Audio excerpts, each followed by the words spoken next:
Programme सच्चो सच विच जिहड़े इस प्रोग्राम नाल देशां विदेशां तो जुड़ चुके ने। खालसा अफेयर सेंटर के संचालक डॉक्टर अमरजीत सिंह जी रोजाना ही तरह स्टूडियो में मेरे नाल शामिल ने। आओ ना मिल के अज दे अहम इशूज़ उपर गलबात करदे हां। जी डॉक्टर साहब वाहिगुरू जी का खालसा वाहिगुरू जी की फतेह। जी डॉक्टर साहब जी आयां नूं प्रोग्राम सच्चो सच विच। जी डॉक्टर साहब अज 5 मार्च 2019 21 फग्गन नानकशाही संमत 550 का दिन है। डॉक्टर साहब प्रोग्राम शुरू करने तो पहला असीं अपने दर्शकों ते श्रोतिਆਂ ਨੂੰ हमेशा तन दसदे व्यूअर्स जे तुसीं हक सच इंसाफ ते पैरा दिंदा इक्को एक चैनल TV 84 ਨੂੰ देखना चाहते हो तो तुसीं देख सकते spectrum cable, RCN cable, Bell five cable in Canada, roku, Jadoo box, शावा, फेसबुक TV 84 ਦੀ ऐप राहीं online streaming and IP box ते तुसीं TV 84 ਨੂੰ देख सकते हो। व्यूअर्स जे तुसीं TV 84 नाल ਜਾਂ प्रोग्राम सच्चो सच नाल फेसबुक राਹੀਂ जुड़े हो तो इस ਨੂੰ ਵੱਧ ਤੋਂ ਵੱਧ लाइक करो ते शेयर करो ਅਤੇ ਨਾਲ ही YouTube ਤੇ ਸਬਸਕ੍ਰਾਈਬ भी करो। Thank you so much. So keep watching TV 84। जी डॉक्टर साहब प्रोग्राम के शुरू में अज आप गलबात करांगे जो पहला अज का अहम इशू है उस बारे तुहाडे की विचार ने। जी डॉक्टर साहब की कहना चाहोगे? देखो असीं हमेशा की तरह सब तो पहला तो अपने सारे ही दर्शकों का जिहड़े इस वेले दुनिया के हर कोने तो साडे नाल जुड़ते ने लिखते ने बिल्कुल उन्हां दा शुक्रिया अदा करते हैं। उन्हां वल्लों भेजी गई इनपुट भी साडे लई बड़ी मददगार हुंदी है और इस दे नाल नाल सानू इस गल दी खुशी है कि जिहड़ा लगभग 6.5 साल पहला TV 84 की शुरुआत न्यूयॉर्क चों हुई और जिहड़ा साडा मकसद सी क्योंकि जदों असीं इस चैनल नूं इहदा नाम TV 84 रखिआ सो ज़ाहिर है कि साडे सामने जून 1984 जिस दे विच भारती फौज ने दरबार साहब ते 37 इतिहासक गुरुद्वारियां ते टैंकां तोपां नाल हमला कीता और फिर नवंबर 84 जिहदे च भारत भर दे विच हज़ारां सिखां नूं बड़े क्रूअल तरीके दे नाल जिउंदियां साड़ दिता गया। सो 84 साडियां यादां दे विच जिहड़ियां दुखद यादां ने ਉਹ ਜਿਹੜੀ ਉਨੀ ਡੂੰਘੀ ਉਤਰੀ ਹੋਈ ਹੈ ਕਿ ਉਸ ਨੂੰ ਕੋਈ ਵੀ ਮੌਜੂਦਾ ਦੌਰ ਹੀ ਨਹੀਂ ਭਵਿੱਖ ਦੇ ਵਿੱਚ ਵੀ ਜਦੋਂ ਅਸੀਂ ਘੱਲੂਘਾਰਿਆਂ ਦੇ ਦੌਰ ਦੀ ਗੱਲ ਕਰਦੇ ਸੋ ਇਹ ਦੋ ਘੱਲੂਘਾਰੇ ਜੂਨ 84 ਨਵੰਬਰ 84 ਔਰ ਇਸ ਨਾਲ ਜੁੜੀ ਹੋਈ ਫਿਰ ਸਿੱਖ ਜਵਾਨੀ ਦੀ ਨਸਲਕੁਸ਼ੀ ਇਹ ਸਾਰੇ ਉਹ ਮੁਕਾਮ ਨੇ ਜਿਨ੍ਹਾਂ ਨੂੰ ਮੱਦੇਨਜ਼ਰ ਰੱਖਦੇ और फिर इसे सारे दोनों ही घल्लूघारियां तो बाद जिहड़ा कौम दा कौमी निशाना बड़ी स्पष्टता दे नाल सामने आया वो सी आज़ाद देश खालिस्तान जिस नूं दरियाए जमुना तो वाघा तक जिहड़ा साडी टैरीटोरी है सिख सिविलाइजेशन दा क्रेडल है पंगूड़ा साडी तहजीब दा उस दी मुकम्मल आज़ादी। सो ज़ाहिर है कि असीं TV 84 इस पार्ट नाल ही पर इहनूं असीं ग्लोबल वॉइस ऑफ पंजाब दे नाम नाल जिहड़ा है वो साडा एक इंसिग्निया दा हिस्सा है क्योंकि ग्लोबल वॉइस दा मतलब ये है कि जिथे असीं सिख कौम अज भारत दे नक्शे च पंजाब दे मुकाम दे उत्ते इंडियन ऑक्यूपाइड पंजाब च है पर वो 5 दरियावां दी धरती जिस दी सांझ दुनिया भर दे विच जिथे जिथे बैठे पंजाबी ने साडी ज़बान तहजीब विरसा ये सब दी सांझ है। इसलिए साडा ये यतन सी कि जिहड़े साडे दुश्मन ने over a period of time जिहड़ी एक हॉस्टिलिटी एक दुश्मनी दा माहौल सिरजिआ 47 दा पागलपन उस दी क्लाइमैक्स सी जिथे साडी सिख लीडरशिप दा नाअहल होना इस दे लई एक वड्डा कारण सी।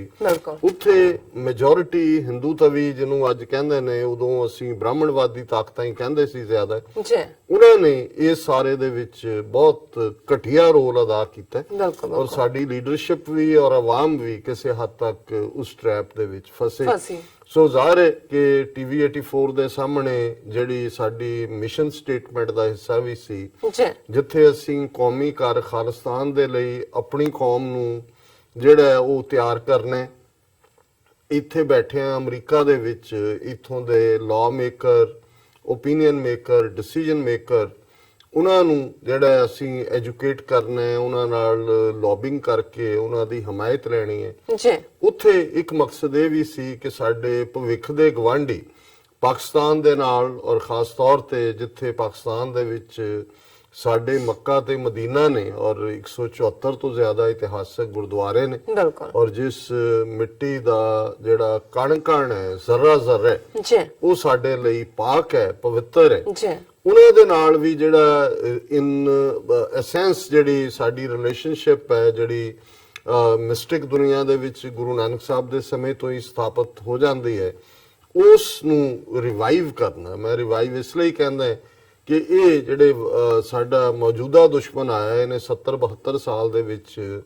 ਹੋਰ ਵੀ ਇਸ ਪਾੜੇ ਨੂੰ ਵਧਾਉਣ ਦੀ ਕੋਸ਼ਿਸ਼ ਕੀਤੀ ਜੀ ਔਰ ਜਿਹੜੀਆਂ 65-71 ਦੀਆਂ ਜੰਗਾਂ ਸੀ ਉਸ ਦੇ ਵਿੱਚ ਵੀ ਉਹਨਾਂ ਨੇ ਇਸ ਬਾਰੇ ਕਾਫੀ ਇੱਕ ਮਿਸ ਇਨਫੋਰਮੇਸ਼ਨ ਲਾਈਨ ਵੀ ਰੱਖੀ। ਬਿਲਕੁਲ ਸੋ ਜ਼ਾਹਰ ਹੈ ਕਿ ਜਿਉਂ-ਜਿਉਂ ਸਾਡੇ ਨਾਲ ਸਾਡੇ ਬਹੁਤ ਸਾਰੇ ਪਾਕਿਸਤਾਨੀ ਭੈਣ ਭਰਾ ਜੁੜਦੇ ਨੇ ਔਰ ਉਹਨਾਂ ਦੇ ਜਿਹੜੇ ਸਾਡੇ ਦਿਲ ਨੂੰ ਟੁੰਬਣ ਵਾਲੇ, ਦਿਲ ਨੂੰ ਚਾਚ ਭਰਨ ਵਾਲੇ ਮੈਸੇਜ ਆਉਂਦੇ ਨੇ ਜੀ ਤੇ ਸਾਨੂੰ ਲੱਗਦਾ ਵੀ ਅਸੀਂ ਆਪਣੇ ਮਕਸਦ ਵੱਲ ਵਧ ਰਹੇ ਹਾਂ ਬਿਲਕੁਲ। ਦੂਸਰੇ ਪਾਸੇ ਅਸੀਂ ਇਹ ਵੀ ਦੇਖਦੇ ਹਾਂ ਕਿ ਇਸ ਗੱਲ ਦੀ ਦੁਸ਼ਮਣ ਨੂੰ ਕਿੰਨੀ ਤਕਲੀਫ ਹੈ। ਉਹ ਜਿਹੜੇ ਮੈਸੇजेस ਬਹੁਤ ਸਾਰੇ ਬੇਸ਼ੱਕ ਉਹ ਫੇਸਬੁੱਕ ਤੇ ਚੱਲ ਰਹੇ ਲਾਈਵ ਵੀਡੀਓਜ਼ ਦੇ ਥੱਲੇ ਹੋਣ ਜਾਂ YouTube ਦੇ ਥੱਲੇ ਹੋਣ, ਉਹਨਾਂ ਤੋਂ ਤੁਸੀਂ ਅੰਦਾਜ਼ਾ ਲਾ ਸਕਦੇ ਹੋ ਕਿ ਦੁਸ਼ਮਣ ਨੂੰ ਕਿੰਨੀ ਤਕਲੀਫ ਹੈ। ਬਿਲਕੁਲ ਔਰ ਜ਼ਾਹਰ ਹੈ ਕਿ ਇਹੀ ਜਿਹੜੀ ਗੱਲ ਦੁਸ਼ਮਣ ਨੂੰ ਸਭ ਤੋਂ ਜ਼ਿਆਦਾ ਤਕਲੀਫ ਦੇ ਔਰ ਤੁਹਾਡੇ ਆਪਣਿਆਂ ਦੇ ਵਿੱਚ ਚਾਹ ਪੈਦਾ ਕਰੇ, ਸਮਝੋ ਕਿ ਤੁਸੀਂ ਠੀਕ ਰਸਤੇ ਤੇ ਹੋ। ਸੋ ਅਸੀਂ ਆਪਣੇ ਸਾਰੇ ਹੀ ਦਰਸ਼ਕਾਂ ਦਾ ਔਰ ਜਿਹੜੇ ਸਾਡੇ ਨਾਲ ਜੁੜੇ ਹੋਏ ਸਾਡੇ ਐਡਮਾਇਰਰ ਨੇ ਉਹਨਾਂ ਦਾ ਸ਼ੁਕਰੀਆ ਵੀ ਅਦਾ ਕਰਦੇ ਔਰ ਅਸੀਂ ਇਹ ਆਸ ਵੀ ਕਰਦੇ ਹਾਂ। ਦੇਖੋ ਸ਼ੁਰੂ ਤੋਂ ਸਾਡਾ ਇੱਕ ਪਾਰਟ ਰਿਹਾ ਕਿ ਵੀ ਔਰ ਇਹ ਮੇਰੀ ਆਪਣੀ ਕਨਵਿਕਸ਼ਨ ਵੀ ਰਹੀ ਕਿ ਕੋਈ ਵੀ ਜਿਹੜਾ ਰੈਵੋਲੂਸ਼ਨ ਹੈ, ਤਬਦੀਲੀ ਹੈ, ਉਹ ਜਿਵੇਂ ਝੁੱਗੀਆਂ ਤੋਂ ਸਧਾਰਨ ਲੋਕ, ਕਿਰਤ ਕਰਨ ਵਾਲੇ, ਮਿਹਨਤੀ, ਉਹਨਾਂ ਦੇ ਨਾਲ ਹੀ ਜੁੜੀ ਹੋਈ ਹੁੰਦੀ ਹੈ। ਬਿਲਕੁਲ ਮੈਂ ਕਦੇ ਵੀ ਜਿਹੜੇ ਧਨਾੜ, ਅਮੀਰ ਔਰ ਬੜੇ-ਬੜੇ ਆਪਣੇ ਆਪ ਨੂੰ ਕਾਰੋਬਾਰੀ ਕਹਿਣ ਵਾਲੇ ਨੇ ਉਹਨਾਂ ਦੇ ਉੱਤੇ ਕਦੇ ਟੇਕ ਨਹੀਂ ਰੱਖੀ ਕਿਉਂਕਿ ਉਹਨਾਂ ਦੇ ਇੰਟਰਸਟ ਅਲਟੀਮੇਟਲੀ ਪੈਸੇ ਨਾਲ ਜੁੜੇ ਹੁੰਦੇ ਨੇ। ਔਰ ਜੇ ਅਸੀਂ 6.5 ਸਾਲ ਲਗਭਗ ਇੰਨੇ ਵੱਡੇ ਬਜਟ ਵਾਲਾ ਜਿਹੜਾ 24 ਆਵਰ ਇਹ ਚੈਨਲ ਹੈ, ਇੱਕ ਅਸੀਂ ਬਹੁਤ ਸਟੈਂਡਰਡ ਥਾਂ ਦੇ ਉੱਤੇ ਬੈਠੇ ਹਾਂ ਜਿੱਥੋਂ 32-33 ਚੈਨਲ ਬੀਮ ਹੁੰਦੇ ਨੇ, ਲਗਭਗ $30,000 ਜਿਹੜਾ ਮਹੀਨੇ ਦਾ ਸਾਡਾ ਐਕਸਪੈਂਸ ਹੈ ਔਰ ਅਸੀਂ ਆਪਣੇ ਉਹਨਾਂ ਸਧਾਰਨ ਜਿਹੜੇ ਵਿਚਾਰੇ ਮਿਹਨਤ ਕਰਨ ਵਾਲੇ ਨੇ ਉਹਨਾਂ ਦੀਆਂ ਕੰਟਰੀਬਿਊਸ਼ਨਸ ਦੇ ਉੱਤੇ ਹੀ ਜਿਹੜਾ ਇਸ ਨੂੰ ਕੰਟੀਨਿਊ ਕੀਤਾ ਹੈ। ਪਰ ਮੈਂ ਇਹ ਵੀ ਸ਼ੁਰੂ ਚ ਕਹਿ ਦਿਆਂ ਕਿ ਅਸੀਂ ਕਾਫੀ ਡੀਪ ਫਾਈਨੈਂਸ਼ੀਅਲ ਕ੍ਰਾਈਸਿਸ ਦੇ ਨਾਲ ਵੀ ਜੂਝ ਰਹੇ ਹਾਂ। ਕਾਰਨ ਇਸ ਦਾ ਜ਼ਾਹਰ ਹੈ ਕਿ ਜਦੋਂ ਤੁਸੀਂ ਇੱਕ ਕਲੀਅਰ ਆਈਡੀਓਲੋਜੀਕਲ ਲਾਈਨ ਲੈਂਦੇ ਹੋ, ਬਿਜ਼ਨਸਮੈਨ ਜਾਂ ਐਡਾਂ ਦੇ ਉੱਤੇ ਬਹੁਤ ਸਾਰੇ ਚੈਨਲ ਹੁੰਦੇ ਨੇ ਜਾਂ ਕਿਸੇ ਦੇ ਉਹ ਜਿਹੜਾ ਉਹ ਪੇਰੋਲ ਤੇ ਹੁੰਦੇ ਨੇ। ਜਿਵੇਂ ਮੈਂ ਕਿਹਾ ਵੀ ਅਸੀਂ ਧਨਾੜ ਕਲਾਸ ਤੋਂ ਵੈਸੇ ਵੀ ਹਾਲਾਂ ਕੋਈ ਰਨ ਕਰਨਾ ਔਖਾ ਨਹੀਂ ਹੁੰਦਾ। ਤੁਸੀਂ ਇਦਾਂ ਦੇ ਵੀ ਨੇ ਜਿਹੜੇ $50,000 ਲਾ ਕੇ ਉਹਦੇ ਡਾਇਰੈਕਟਰ ਬਣ ਕੇ ਉਹਨੂੰ ਰਨ ਕਰਨ, ਫਿਰ ਨੀਤੀ ਉਹਨਾਂ ਦੀ ਹੋਏਗੀ। ਔਰ ਜਿਹੜੀ ਧਨਾਡਾਂ ਦੀ ਨੀਤੀ ਹੁੰਦੀ ਹੈ ਫਿਰ ਉਹ ਐਸਟੈਬਲਿਸ਼ਮੈਂਟ ਨਾਲ ਟਕਰਾਉਣ ਦੀ ਨਹੀਂ ਹੁੰਦੀ, ਫਿਰ ਸਮਝੌਤਿਆਂ ਦੀ ਹੁੰਦੀ ਹੈ। ਦੂਸਰਾ ਪਾਰਟ ਹੁੰਦਾ ਹੈ ਕਿ ਵੀ ਤੁਸੀਂ ਆਪਣੀ ਆਈਡੀਓਲੋਜੀ ਦੇ ਨਾਲ ਸਮਝੌਤਾ ਕਰਕੇ ਕਿਸੇ ਦਾ ਮਾਊਥ ਪੀਸ ਬਣ ਜਾਓ। ਔਰ ਉਹ ਮੈਨੂੰ ਹਮੇਸ਼ਾ ਆਪਣੇ ਮਾਤਾ ਜੀ ਦਾ ਇਹ ਅਖਾਣ ਯਾਦ ਹੈ ਕਿ ਮੂੰਹ ਖਾਂਦਾ ਹੈ, ਅੱਖਾਂ ਸ਼ਰਮਾਉਂਦੀਆਂ। ਕਿ ਜਦੋਂ ਤੁਸੀਂ ਕਿਸੇ ਦਾ ਖਾ ਰਹੇ ਹੁੰਦੇ ਹੋ, ਕਿਸੇ ਦੇ ਹੁੰਦੇ, ਫਿਰ ਤੋਤੇ ਤੁਸੀਂ ਉਹਦੇ ਹੀ ਹੁੰਦੇ ਹੋ। ਫਿਰ ਤੁਹਾਡੇ ਚ ਆਜ਼ਾਦਾਨਾ ਤੌਰ ਦੇ ਉੱਤੇ ਸੱਚ ਨੂੰ ਸੱਚ ਕਹਿਣ ਦੀ ਹਿੰਮਤ ਨਹੀਂ ਹੁੰਦੀ। ਔਰ ਜਦੋਂ ਅਸੀਂ ਇਸ ਪ੍ਰੋਗਰਾਮ ਦੀ ਸ਼ੁਰੂਆਤ ਵੀ ਕੀਤੀ ਜਿੱਥੇ TV 84 ਕੌਮ ਦੀ ਕਲੈਕਟਿਵ ਪੇਨ ਔਰ ਉਸ ਚੋਂ ਨਿਕਲੇ ਸਾਡੇ ਨਿਸ਼ਾਨੇ ਖਾਲਿਸਤਾਨ ਔਰ ਪੰਜਾਬਾਂ ਦੀ ਤਹਿਜ਼ੀਬ ਦੀ ਜਿਹੜੀ ਸਾਂਝ ਹੈ ਉਸ ਨੂੰ ਜਿਹੜਾ ਹੋਰ ਪੁਖਤਾ ਕਰਨ ਵੱਲ ਸੀ, ਉੱਥੇ ਨਾਲ ਦੀ ਨਾਲ ਅਸੀਂ ਇਸ ਗੱਲ ਨੂੰ ਵੀ ਆਧਾਰ ਬਣਾਇਆ ਵੀ ਜਿਹੜੇ ਈਮਾਨ ਵਾਲੇ ਲੋਕ ਨੇ, ਮਜ਼ਹਬੀ ਲੋਕ ਨੇ, ਰੱਬ ਦੇ ਉੱਤੇ ਯਕੀਨ ਰੱਖਣ ਵਾਲੇ ਲੋਕ ਨੇ, ਉਹ ਉਹਨਾਂ ਦਾ ਜਿਹੜਾ ਸੱਚਮੁੱਚ ਜਿਹੜਾ ਫੇਥ ਦਾ ਬੇਸ ਹੈ ਉਹ ਸੱਚ ਹੈ, ਟਰੂਥ ਹੈ, ਜਿਹਨੂੰ ਹੱਕ ਵੀ ਅਸੀਂ ਜਦੋਂ ਕਹਿੰਦੇ ਹਾਂ, ਹੱਕ, ਈਮਾਨ, ਸੱਚ, ਇਹ ਤੁਹਾਡੀ ਟਰੂਥ ਨਾਲ ਜੁੜਿਆ ਹੁੰਦਾ ਹੈ। ਸੋ ਜ਼ਾਹਰਾ ਤੌਰ ਦੇ ਉੱਤੇ ਅਸੀਂ ਇਹ ਕੋਸ਼ਿਸ਼ ਵੀ ਕੀਤੀ ਕਿ ਇਸ ਪੀਰੀਅਡ 'ਚ ਠੀਕ ਹੈ ਕਈ ਵਾਰ ਕੁਝ ਗੱਲਾਂ ਅਸੀਂ ਕਾਨੂੰਨੀ ਪਕੜ ਦੇ ਵਿੱਚ ਵੀ ਨਹੀਂ, ਕਿਉਂਕਿ ਦੁਸ਼ਮਣ ਵੱਲ ਜੇ ਦੇਖੀਏ ਵੀ ਉਹ ਕਿੱਥੋਂ ਅਟੈਕ ਕਰ ਸਕਦਾ ਹੈ। ਸੋ ਇਸ ਲਈ ਕਈ ਵਾਰ ਕੁਝ ਚੀਜ਼ਾਂ ਚਾਹੁੰਦਿਆਂ ਹੋਇਆਂ ਵੀ, ਕਿਉਂਕਿ ਅਸੀਂ ਪਬਲਿਕ ਡੋਮੇਨ 'ਚ ਹੈ ਔਰ ਜੇ ਲਾ ਸੂਟਸ ਦੇ ਵਿੱਚ ਤੁਸੀਂ ਫਸ ਜਾਓ ਤੇ ਫਿਰ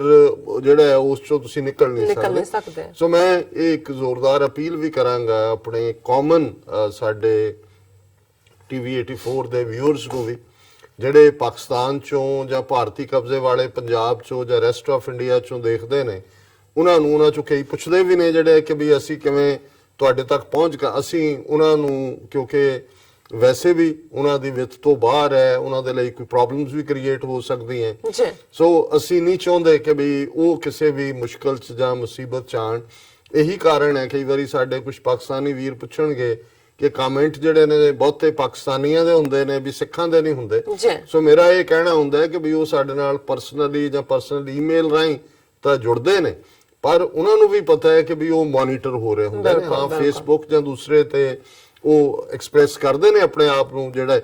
ਸੋ ਅਸੀਂ ਇਹ ਐਕਸਪੈਕਟ ਕਰਦੇ ਹਾਂ ਕਿ ਵੀ ਜਿਹੜਾ ਡਾਇਸਪੋਰਾ ਪੰਜਾਬੀ ਹੈ, ਉਹ ਭਾਵੇਂ ਸਾਡੇ ਸਿੱਖ ਵੀਰ ਭੈਣਾਂ ਨੇ, ਸਾਡੇ ਮੁਸਲਮਾਨ ਵੀਰ ਭੈਣਾਂ ਨੇ, ਉਹ ਜ਼ਰੂਰ ਖੁੱਲ ਕੇ ਸਾਡੀ ਹਮਾਇਤ ਕਰਨ। ਭਾਵੇਂ ਤੁਸੀਂ, ਔਰ ਅੱਜ ਕੱਲ ਜਿਹੜਾ ਹੈ ਪੇਪਾਲ, ਜਦੋਂ ਤੁਸੀਂ TV 84 ਦੇਖਦੇ ਹੋ, ਪੇਪਾਲ ਰਾਹੀਂ ਦੁਨੀਆ ਭਰ ਦਾ ਨੈਟਵਰਕ ਹੈ, ਅਸੀਂ ਉਹ ਫੈਸਿਲਿਟੀ ਵੀ ਲਈ ਹੋਈ ਹੈ। ਸੋ ਤੁਸੀਂ ਜਿਹੜਾ ਸਾਨੂੰ ਬੇਸ਼ੱਕ ਕੋਈ $50, ਕੋਈ $100, ਜਿੰਨਾ ਵੀ ਤੁਸੀਂ ਵਨ ਟਾਈਮ ਡੋਨੇਟ ਕਰਨਾ ਚਾਹੁੰਦੇ ਹੋ, ਤੁਸੀਂ ਮੰਥਲੀ ਕਰਨਾ ਚਾਹੁੰਦੇ ਹੋ, 25, 30, 40, $50, ਜੋ ਵੀ ਤੁਹਾਡੀ ਜਿਹੜੀ ਤੁਹਾਡੀ ਕਨਵੀਨੀਅੰਸ ਔਰ ਅਫੋਰਡੇਬਿਲਟੀ ਹੋਏ, ਕਿਉਂਕਿ ਇਸ ਵੇਲੇ ਅਸੀਂ ਹਿਸਟਰੀ ਦੇ ਇੱਕ ਕ੍ਰੂਸ਼ਲ ਮੋੜ ਤੇ ਆ ਕੇ ਖਲੋਤੇ, ਔਰ ਉਹ ਮੋੜ ਹੈ ਜਿੱਥੇ, ਜਿਹਨੂੰ ਕਹਿੰਦੇ ਨੇ ਅੰਗਰੇਜ਼ੀ 'ਚ ਮੇਕ ਔਰ ਮਾਰ, ਜਿੱਥੇ ਪਾਕਿਸਤਾਨ ਦੇ ਲਈ ਜੋ ਮਾਹੌਲ ਇਸ ਵੇਲੇ ਹਿੰਦੂ ਤਵੀਆਂ ਨੇ ਬਣਾਇਆ ਹੋਇਆ, ਬਿਲਕੁਲ ਸਾਡੇ ਲਈ ਇਹਦੇ ਚੋਂ, ਔਰ ਬਹੁਤ ਵਾਰ ਡਿਫਿਕਲਟ ਸਿਚੁਏਸ਼ਨਸ ਚੋਂ ਹੀ ਤੁਹਾਡੇ ਮੌਕੇ ਵੀ ਨਿਕਲਦੇ ਨੇ, ਓਪਰਚੁਨਿਟੀਜ਼ ਵੀ ਉਹਦੇ ਚੋਂ ਹੀ ਕ੍ਰੀਏਟ ਹੁੰਦੀਆਂ। ਔਰ ਕਸ਼ਮੀਰੀਆਂ ਦੀ ਆਜ਼ਾਦੀ, ਖਾਲਿਸਤਾਨ ਦੀ ਆਜ਼ਾਦੀ ਜਿਹੜੀ ਇੱਕ ਦੂਜੇ ਨਾਲ ਜੁੜੀ ਹੋਈ ਹੈ, ਔਰ ਹੁਣ ਕਰਤਾਰਪੁਰ ਲਾਂਘੇ ਤੋਂ ਬਾਅਦ ਜਿਵੇਂ ਪਾਕਿਸਤਾਨ ਨੇ, ਲੋਕਾਂ ਨੇ, ਹਕੂਮਤ ਨੇ ਸਿੱਖਾਂ ਦੀ ਗੁੱਡਵਿਲ ਜਿੱਤੀ ਹੈ, ਔਰ ਜ਼ਾਹਰਾ ਤੌਰ ਤੇ ਸਿੱਖ ਪਿਆਰ ਕਰਦੇ ਨੇ, ਇਹ ਸਾਰਾ ਜਿਹੜਾ ਮਾਹੌਲ ਪਿਛਲੇ 5-6 ਮਹੀਨੇ 'ਚ ਸਿਰਜਿਆ ਗਿਆ। ਸੋ ਇਹਦੇ ਲਈ ਇੱਕ ਪਾਸੇ ਅਸੀਂ ਇੰਨੇ ਜ਼ਿਆਦਾ ਨੈਗੇਟਿਵਿਟੀ ਵਾਲਿਆਂ ਦੇ ਨਾਲ ਲੜ ਰਹੇ ਹਾਂ, ਬਿਲਕੁਲ 400 ਚੈਨਲ ਕੱਲਾ ਹਿੰਦੁਸਤਾਨ 'ਚ ਸਵੇਰ ਤੋਂ ਸ਼ਾਮ ਤੱਕ ਅੱਗ ਉਗਲਦੇ ਨੇ, ਨਫ਼ਰਤ ਨਫ਼ਰਤ ਨਫ਼ਰਤ। ਬਾਹਰ ਤੁਸੀਂ ਸੋਸ਼ਲ ਮੀਡੀਆ ਤੇ ਦੇਖੋ, ਔਰ ਇੱਥੇ ਬਹੁਤ ਸਾਰੇ ਈਵਨ ਪਗੜੀਧਾਰੀ ਲੋਕ ਵੀ ਜਿਹੜੇ ਕੈਨੇਡਾ ਜਾਂ UK ਜਾਂ ਦੂਜਿਆਂ, ਜਿਨ੍ਹਾਂ ਨੂੰ ਲੱਗਦਾ ਜੀ ਇਹ ਚੈਨਲ ਰਨ ਕਰਦੇ ਨੇ ਜਾਂ ਕੋਈ ਰੇਡੀਓ ਟਾਕ ਸ਼ੋ ਰਨ ਕਰਦੇ ਨੇ, ਤੁਸੀਂ ਉਹਨਾਂ ਦੇ ਟ੍ਰੈਂਡ ਵੀ ਦੇਖੋ, ਕਿਉਂਕਿ ਇੰਡੀਅਨ ਐਮਬੈਸੀਜ਼, ਕੌਂਸੂਲੇਟਸ, ਹਾਈ ਕਮਿਸ਼ਨਸ ਨੇ ਇੱਥੇ ਵੀ ਬੜੇ ਵੱਡੇ ਲੈਵਲ ਦੇ ਉੱਤੇ ਇਸ ਕਿਸਮ ਦੇ ਲੋਕ ਵਿੱਚ ਵਾੜੇ ਹੋਏ ਨੇ। ਔਰ ਈਵਨ ਮੈਂ ਇਸ ਹਵਾਲੇ ਨਾਲ ਬੇਸ਼ੱਕ ਟੌਪਿਕ ਮੈਂ ਡਿਫਰੈਂਟ ਡਿਸਕਸ ਕਰਨਾ, ਪਰ ਇਹ ਵੀ ਮੈਂ ਦੇਖ ਰਿਹਾ ਕਿ ਜੇ ਕਰਤਾਰਪੁਰ ਦੇ ਲਾਂਘੇ ਦੇ ਮੁੱਦੇ ਦੇ ਉੱਤੇ ਪਾਕਿਸਤਾਨ ਸਰਕਾਰ ਨੇ ਇੱਕ ਲਿਬਰਲ ਐਟੀਟਿਊਡ ਲਿਆ, ਤੇ ਇੰਡੀਅਨ ਏਜੰਸੀਆਂ ਨੇ ਇੱਥੇ ਬੈਠਿਆਂ ਵੀ, ਔਰ ਸਾਡੇ ਤੱਕ ਇੱਕ ਸਟੋਰੀ ਪਹੁੰਚੀ ਹੈ ਕਿ ਕਿਵੇਂ ਕੁਛ ਉਹ ਬੰਦੇ ਜਿਹੜੇ ਕਿ ਜਿਨ੍ਹਾਂ ਨੇ 2-4 ਹਫ਼ਤੇ ਪਹਿਲਾਂ ਕੋਈ ਆਰਗੇਨਾਈਜੇਸ਼ਨ ਫਲੋਟ ਕੀਤੀ ਜੀ, ਸਾਂਝਾ ਪੰਜਾਬ ਤੇ ਫਲਾਣਾ, ਔਰ ਉਹਨਾਂ ਨੇ ਪਾਕਿਸਤਾਨ ਵਿਚਲੇ ਗਵਰਨਰ ਪੰਜਾਬ ਦੇ ਲੈਵਲ ਤੱਕ ਪਹੁੰਚ ਕਰਕੇ 8-10 ਬੰਦਿਆਂ ਦੀ ਲਿਸਟ ਕੇ ਜੀ ਸਾਂਝਾ ਪੰਜਾਬ ਅਸੀਂ ਆਉਣਾ ਚਾਹੁੰਦੇ ਹਾਂ ਇੰਨੀ ਤੋਂ ਇੰਨੀ ਤਰੀਕ ਤੱਕ ਲਾਹੌਰ, ਔਰ ਉਹਨਾਂ ਨੇ ਵੀ ਫੌਰਨ ਕਰਦਿਆਂ ਆਪਣੇ ਕੌਂਸੂਲੇਟ ਨੂੰ ਕਿਹਾ ਜੀ ਇਹਨਾਂ ਨੂੰ ਤੁਸੀਂ ਵੀਜ਼ੇ ਦਿਓ। ਉਹਨਾਂ ਚੋਂ ਮੈਂ ਜਦੋਂ ਨਾਂ ਦੇਖੇ 2-3 ਭਲੇ ਨਾਂ ਨੇ, ਔਰ ਜਿਹੜੇ ਕਰੁੱਖ ਕਿਸਮ ਦੇ ਲੋਕ ਹੁੰਦੇ ਨੇ ਜਾਂ ਏਜੰਸੀਆਂ ਨੇ, ਜਦੋਂ ਇਹਨਾਂ ਨੇ ਕੁਝ ਸੌਦਾ ਵੇਚਣਾ ਤੇ ਇਹ ਜਿਹੜੇ ਨੇ, ਜਿਵੇਂ ਉਹ ਅਕਸਰ ਇੱਕ ਬੜਾ ਪਪੂਲਰ ਅਖਾਣ ਹੈ ਕਿ ਜਿਹੜੇ ਬਦਮਾਸ਼ਾਂ ਦੀਆਂ ਦੇ ਕਾਰੋਬਾਰ ਹੁੰਦੇ ਨੇ, ਉਹ ਆਪਣਾ ਅਕਾਊਂਟੈਂਟ ਬੜਾ ਇਮਾਨਦਾਰ ਰੱਖਦੇ ਨੇ, ਉਹਨੂੰ ਹੁੰਦਾ ਕਿ ਵੀ ਇਹ ਜਿਹੜਾ ਇਹ ਕਿਸੇ ਨਾਲ ਕੋਈ ਡਿਫਰੈਂਸ਼ੀਏਸ਼ਨ ਨਹੀਂ ਕਰੇਗਾ। ਸੋ ਕਿਸੇ ਵੀ ਗੱਲ ਨੂੰ, ਔਰ ਜਿਹੜੇ ਕ੍ਰੈਡੀਬਲ ਲੋਕ ਹੁੰਦੇ ਨੇ ਦੇ ਜਸਟ ਗੈਟ ਟ੍ਰੈਪਡ, ਉਹ ਫਸਦੇ ਨੇ ਉਹਦੇ 'ਚ। ਔਰ ਮੈਂ ਜਦੋਂ ਲਿਸਟ ਦੇਖੀ 6-7 ਜਿਨ੍ਹਾਂ ਨੂੰ ਸਾਂਝਾ ਦੇ ਨਾਂ ਥੱਲੇ ਉਹਨਾਂ ਨੇ ਦੇ ਵੀਜ਼ਿਆਂ ਦੀ ਸੀ, ਔਰ ਉਹਨੂੰ ਵੀਜ਼ੇ ਸ਼ਾਇਦ ਲੱਗ ਵੀ ਗਏ ਹੋਣਗੇ, ਉਹਨਾਂ ਦੇ ਵਿੱਚ 2-3 ਜਿਹੜੇ ਨੇ ਉਹ ਉਸ ਕਿਸਮ ਦੇ ਲੋਕ ਜਿਹੜੇ ਬਿਲਕੁਲ ਰਾਹ ਲਈ ਕੰਮ ਕਰਨ ਵਾਲੇ, ਇੱਥੇ ਐਮਬੈਸੀਆਂ 'ਚ ਔਰ ਦੂਜਾ ਨਾਮ ਨਿਹਾਦ ਜਿਹੇ ਅਖਬਾਰ ਵੀ ਉਹਨਾਂ ਦੇ ਕਹਿਣ ਤੇ ਕੱਢੇ ਹੋਏ ਨੇ। ਸੋ ਮੈਂ ਇਹ ਇਸ ਲਈ ਕਹਿ ਰਿਹਾ ਕਿ ਇਹ ਨਹੀਂ ਹੈ ਕਿ ਉਹ ਬਾਹਰੋਂ ਹਮਲਾ ਕਰਦੇ ਨੇ, ਹੁਣ ਉਹਨਾਂ ਨੂੰ ਇਹ ਲੱਗਦਾ ਹੈ ਵੀ ਇਹ ਗੁੱਡਵਿਲ ਪੈਸੇਜ ਇੱਕ ਬਣ ਰਿਹਾ, ਤੇ ਜੇ ਉਹਨੂੰ ਰੋਕ ਨਹੀਂ ਸਕੀ ਇੰਡੀਅਨ ਗਵਰਨਮੈਂਟ, ਤੇ ਜ਼ਾਹਰ ਹੈ ਫਿਰ ਕੀ ਕਰੇਗੀ, ਉਹਨੂੰ ਵਿੱਚ ਵੜ ਕੇ, ਜਿਵੇਂ ਉਹ ਚਾਈਨੀਜ਼ ਥਿੰਕਰ ਨੇ ਕਿਹਾ ਕਿ ਵੀ ਜੇ ਤੁਸੀਂ ਦੁਸ਼ਮਣ ਨੂੰ ਡਿਫੀਟ ਨਹੀਂ ਕਰ ਸਕਦੇ ਫਿਰ ਵਿੱਚ ਵੜ ਜਾਓ ਤੇ ਅੰਦਰੋਂ ਉਹਨੂੰ ਡਿਫੀਟ ਕਰੋ। ਸੋ ਮੈਂ ਇਹ ਕਿਉਂਕਿ ਸਾਡੇ ਅਸੀਂ ਜਿਹੜੇ ਪਾਕਿਸਤਾਨੀ ਖਾਸ ਤੌਰ ਤੇ ਇੱਥੇ ਅਧਿਕਾਰੀ ਨੇ ਕੌਂਸੂਲੇਟ ਔਰ ਦੂਸਰੇ ਔਰ ਜਿਹੜੇ ਉਹਨਾਂ ਦੇ ਨਾਲ ਜੁੜੇ ਹੋਏ ਨੇ ਉਹਨਾਂ ਨੂੰ ਇਹ ਅਸੀਂ ਅਗਾਹ ਵੀ ਕਰਨਾ ਚਾਹੁੰਦੇ ਹਾਂ ਕਿ ਭਾਈ ਤੁਸੀਂ ਖਬਰਦਾਰ ਹੋ, ਸਿੰਪਲ ਫੇਥ ਦੇ ਵਿੱਚ ਇਹ ਗੱਲ ਨਾ ਕਰੋ। ਤੁਹਾਡੀ ਇੱਕ ਪੂਰੀ ਸਕਰੂਟੀਨਾਈਜ਼ਿੰਗ ਪ੍ਰੋਸੈਸ ਹੋਣੀ ਚਾਹੀਦੀ ਹੈ ਔਰ ਅਦਰਵਾਈਜ਼ ਇਹ ਹੋਏਗਾ ਕਿ ਵੀ ਫਿਰ ਇਸ ਕਿਸਮ ਦੇ ਲੋਕਾਂ ਤੋਂ ਇੱਕ ਤਾਂ ਇੱਥੇ ਲੁੱਟਣਗੇ ਸਿੱਖਾਂ ਨੂੰ, ਇਹ ਫਿਰ ਇੱਕ ਕੋਠਰੀ ਬਣ ਜਾਏਗੀ ਇੱਕ ਕਿਸਮ ਦੀ ਕਿ ਜੀ ਲਿਆਓ ਅਸੀਂ ਤੁਹਾਨੂੰ ਵੀਜ਼ੇ ਲਵਾ ਕੇ ਦਿੰਨੇ। ਅੱਗੇ ਵੀ ਇਸ ਕਿਸਮ ਦੇ ਦਲਾਲ ਸੀ, ਨਿਊਯਾਰਕ 'ਚ ਵੀ, ਵਾਸ਼ਿੰਗਟਨ 'ਚ ਵੀ, ਕੈਲੀਫੋਰਨੀਆ 'ਚ ਵੀ। ਪਰ ਜਦੋਂ ਤੁਸੀਂ ਗਵਰਨਰ ਪੰਜਾਬ ਦੀ ਨਾਲ ਚਿੱਠੀ ਲਾਈ ਹੋਈ ਹੈ ਔਰ ਉਹ ਦੱਸ ਰਹੇ ਹੋ ਕਿ ਜੀ ਦੇਖੋ ਸਾਨੂੰ ਤਾਂ ਉੱਥੋਂ ਹਮਾਇਤ ਹਾਸਲ ਹੈ, ਫਿਰ ਜਿਹੜੇ ਗਲੀਬਲ ਨੇ ਵਿਚਾਰੇ ਆਮ ਭੋਲੇ ਭਾਲੇ ਸਿੱਖ ਉਹ ਟਰੈਪ 'ਚ ਵੀ ਫਸਣਗੇ। ਔਰ ਇਹਦੇ ਨਾਲ ਜਿੱਥੇ ਇਸ ਕਿਸਮ ਦੇ ਕਰੁਕਸ ਨੂੰ ਜਿਹੜਾ ਉਹ ਮੌਕਾ ਮਿਲੇਗਾ ਲੁੱਟਣ ਦਾ, ਉੱਥੇ ਇਹ ਅਲਟੀਮੇਟਲੀ ਫਿਰ ਜਿਹੜੀ ਸਬੰਧਾਂ ਦੇ ਵਿੱਚ ਨਿੱਘ ਹੈ ਇਸ ਨੂੰ ਵੀ ਜਿਹੜਾ ਉਹ ਸਾਬੋਤਾਜ ਕਰੇਗਾ। ਸੋ ਮੈਂ ਇਹ ਐਜ਼ ਅ ਵਾਰਨਿੰਗ ਵੀ ਜਿਹੜਾ ਇਹ ਦੇਣਾ ਚਾਹੁੰਦਾ। ਜਿਹੜਾ ਟੌਪਿਕ ਮੁੱਢਲੇ ਤੌਰ ਤੇ ਅਸੀਂ ਅੱਜ ਚੁਣਿਆ, ਹਾਲਾਂਕਿ ਸਾਡੇ ਇੱਕ ਵਿਊਅਰ ਨੇ ਇਸ ਨੂੰ ਦੇਖਣ ਤੋਂ ਬਾਅਦ ਇਸ ਖਬਰ ਨੂੰ ਇੱਕ ਛੋਟੀ ਜਿਹੀ ਕਲਿੱਪ ਬਣਾ ਕੇ ਵੀ ਭੇਜੀ, ਪਰ ਉਹ ਦਿਖਾਉਣ ਤੋਂ ਪਹਿਲੇ ਬਹੁਤ ਵਾਰ ਜਦੋਂ ਅਸੀਂ ਕਿਸੇ ਵੀ ਹਕੂਮਤ ਦੀਆਂ ਨੀਤੀਆਂ ਵੱਲ ਦੇਖਦੇ ਹਾਂ, ਮੋਦੀ ਸਰਕਾਰ ਜਦੋਂ ਲਗਭਗ 5 ਸਾਲ ਪਹਿਲਾਂ ਇਹ ਹੋਂਦ 'ਚ ਆਏ ਤਾਂ ਕਿੰਨਾ ਕੁਝ ਜਿਹੜਾ ਉਹਨਾਂ ਨੇ ਵੇਚਿਆ ਹੋਇਆ ਸੀ 2014 ਦੀ ਇਲੈਕਸ਼ਨ ਕੈਂਪੇਨ ਦੇ ਵੇਲੇ, ਜਿਸ ਨੂੰ ਫੰਡ ਕੀਤਾ ਬਾਹਰ ਬੈਠੇ ਵੀ ਸਾਰੇ ਅਮੀਰ ਗੁਜਰਾਤੀਆਂ ਨੇ, ਸਿੰਧੀਆਂ ਨੇ, ਜਿਹੜੇ ਹਿੰਦੂ ਵਪਾਰੀ ਵੱਡੇ ਵੱਡੇ, ਔਰ ਉੱਥੇ ਸਾਰਾ ਮੀਡੀਆ ਜਿਸ ਨੂੰ ਰਵੀਸ਼ ਕੁਮਾਰ NDTV ਵਾਲਾ ਗੋਦੀ ਮੀਡੀਆ ਕਹਿੰਦਾ, ਉਹਨਾਂ ਨੇ ਉਹ ਮਾਹੌਲ ਸਿਰਜਿਆ। ਇੱਕ ਪਾਸੇ ਜਿਹੜੀ ਐਗਜ਼ਿਸਟਿੰਗ ਗਵਰਨਮੈਂਟ ਸੀ ਮਨਮੋਹਨ ਸਿੰਘ ਦੀ, ਉਸ ਦੇ ਖਿਲਾਫ ਉੱਥੇ ਦਿੱਲੀ ਦੇ ਵਿੱਚ ਕਰਪਸ਼ਨ ਦੇ ਨਾਂ ਥੱਲੇ ਰਾਮਦੇਵ ਨੂੰ ਲਿਆ ਕੇ ਬਿਠਾਤਾ, ਅੰਨਾ ਹਜ਼ਾਰੇ ਬਹਿ ਗਿਆ, ਸਾਰੇ ਟੀਵੀ ਚੈਨਲ ਦੀਆਂ ਵੈਨਾਂ ਆ ਕੇ ਬਾਹਰ ਖਲੋ ਗਈਆਂ 24/7 ਜਿਹਨੂੰ ਕਹਿੰਦੇ ਨੇ, ਉਹ ਪ੍ਰੋਪੇਗੈਂਡਾ ਸ਼ੁਰੂ ਹੋ ਗਿਆ। ਔਰ ਉਸ ਸਾਰੇ ਮਾਹੌਲ ਦੇ ਵਿੱਚ ਫਿਰ ਇਹਨਾਂ ਨੇ ਨਾਲ ਦੀ ਨਾਲ ਇਸ਼ੂ ਕਿ ਜੀ ਕਾਲਾ ਧਨ ਸਵਿਸ ਬੈਂਕਾਂ 'ਚ ਕਿ ਜੀ ਇੰਨਾ ਧਨ ਹੈ, ਇੰਨਾ ਅਸੀਂ ਵਾਪਸ ਲਿਆਵਾਂਗੇ, ਹਰ ਇੱਕ ਦੇ ਖਾਤੇ 'ਚ 20-20 ਲੱਖ ਰੁਪਈਆ ਹੋਏਗਾ ਦੇਸ਼ਵਾਸੀ ਦੇ। ਔਰ ਜ਼ਾਹਰਾ ਤੌਰ ਦੇ ਉੱਤੇ ਇਹ ਲਾਈਨ ਕਿ ਜੀ ਇਹ ਜਿਹੜੀ ਕਾਂਗਰਸ ਹਕੂਮਤ ਹੈ ਤੇ ਅਪੀਸ ਕਰਦੀ ਹੈ ਮਾਈਨੋਰਿਟੀਜ਼ ਨੂੰ, ਖਾਸ ਤੌਰ ਤੇ ਮੁਸਲਮਾਨਾਂ ਦੇ ਹਵਾਲੇ ਨਾਲ। ਔਰ ਇਹਦੇ ਨਾਲ ਨਾਲ ਹਾਲਾਂਕਿ ਇਹਦੇ 'ਚ ਕੋਈ ਸ਼ੱਕ ਨਹੀਂ ਹੈ ਕਿ ਮਨਮੋਹਨ ਸਿੰਘ ਸਰਕਾਰ ਦੀ ਇੱਕ ਜਿਹੜੀ ਪ੍ਰਾਪਤੀ ਜੇ ਉਹਨਾਂ ਦੇ ਮੁਲਕ ਦੇ ਐਂਗਲ ਤੋਂ ਕਹਿਣੀ ਹੋਏ, ਉਹ ਬ੍ਰੇਕ ਥਰੂ ਸੀ ਕਿ 1998 ਦੇ ਨਿਊਕਲੀਅਰ ਧਮਾਕਿਆਂ ਤੋਂ ਬਾਅਦ ਜਿਹੜੇ ਪਾਕਿਸਤਾਨ ਨੇ ਵੀ ਕੀਤੇ, ਉਸ ਤੋਂ ਬਾਅਦ ਇੱਕ ਸੈਨੇਟਰ ਜਿਹੜਾ ਪ੍ਰੈਸਲਰ ਸੀ ਉਹਨੇ ਇੱਕ ਸ਼ੁਰੂ ਕੀਤਾ ਸੀ ਪ੍ਰੈਸਲਰ ਅਮੈਂਡਮੈਂਟ, ਸਾਰੀਆਂ ਪਾਬੰਦੀਆਂ ਲੱਗ ਗਈਆਂ ਸੀ, ਕੋਈ ਟੈਕਨੋਲੋਜੀ ਟ੍ਰਾਂਸਫਰ ਨਹੀਂ ਸੀ ਹੋ ਸਕਦੀ, ਕੁਝ ਚੀਜ਼ਾਂ ਨਹੀਂ ਸੀ ਲੈ ਸਕਦੇ। ਸੋ ਪਾਕਿਸਤਾਨ ਲਈ ਵੀ ਬਹੁਤ ਦਿੱਕਤਾਂ ਹੋਈਆਂ ਔਰ ਇੰਡੀਆ ਵੀ, ਕਿਉਂਕਿ ਉਹਨਾਂ ਦਾ ਵੱਡਾ ਦਾਇਰਾ ਸੀ, ਉਹਨਾਂ ਨੂੰ ਜ਼ਿਆਦਾ ਤਕਲੀਫਾਂ ਹੋਈਆਂ। ਲੇਕਿਨ ਅਲਟੀਮੇਟਲੀ 9/11 ਨੇ ਸਿਨੈਰੀਓ ਬਦਲਿਆ, ਅਮਰੀਕਾ ਦਾ ਝੁਕਾਅ ਜਿਹੜਾ ਉਹ ਇੰਡੀਆ ਦੇ ਵੱਲ ਹੋਇਆ ਔਰ ਮਨਮੋਹਨ ਸਿੰਘ ਸਰਕਾਰ ਤੱਕ ਪਹੁੰਚਦੇ ਆ ਅਸੀਂ ਦੇਖਦੇ ਹਾਂ, ਭਾਵੇਂ ਉਹ ਰੁਝਾਨ ਵਾਜਪਾਈ ਸਰਕਾਰ ਵੇਲੇ ਹੀ ਸ਼ੁਰੂ ਹੋ ਗਿਆ ਸੀ, 1900 13 ਮਹੀਨੇ ਲਈ ਸਰਕਾਰ ਬਣੀ ਵਾਜਪਾਈ ਦੀ, ਫਿਰ ਅਸੀਂ ਦੇਖਦੇ ਹਾਂ ਕਿ 1999 ਦੇ ਵਿੱਚ ਪੂਰੀ ਬਣੀ ਜਿਹੜੀ 2004 ਤੱਕ ਰਹੀ। ਔਰ ਇਸ ਪੀਰੀਅਡ ਦੇ ਵਿੱਚ ਭਾਰਤ ਔਰ ਅਮਰੀਕਾ ਜਿਹੜੇ ਨੇ ਉਹ ਨੇੜੇ ਆਏ ਔਰ ਜ਼ਾਹਰ ਹੈ ਕਿ ਵੀ ਇਹ ਬ੍ਰਾਹਮਣਵਾਦੀ ਬਹੁਤ ਚੰਗੀ ਤਰ੍ਹਾਂ ਸਮਝਦੇ ਨੇ ਚਾਣਕਿਆ ਦੇ ਪੁੱਤਰ ਕਿ ਕਿਸ ਸਿਚੁਏਸ਼ਨ ਨੂੰ ਕਿਵੇਂ ਆਪਣੇ ਹੱਕ ਲਈ ਵਰਤਣਾ।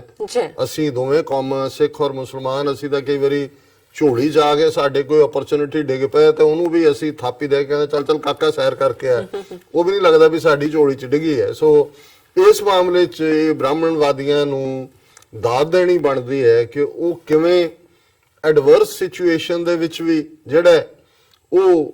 ਆਪਣੀ ਕੋਈ ਨਾ ਕੋਈ ਇੰਟਰਪ੍ਰੀਟੇਸ਼ਨ ਦੇ ਨਾਲ ਆਪਣੇ ਆਪ ਨੂੰ ਸੇਫ ਵੀ ਕਰ ਲੈਂਦੇ ਨੇ, ਉਹਦਾ ਫਾਇਦਾ ਵੀ ਚੁੱਕਦੇ ਨੇ।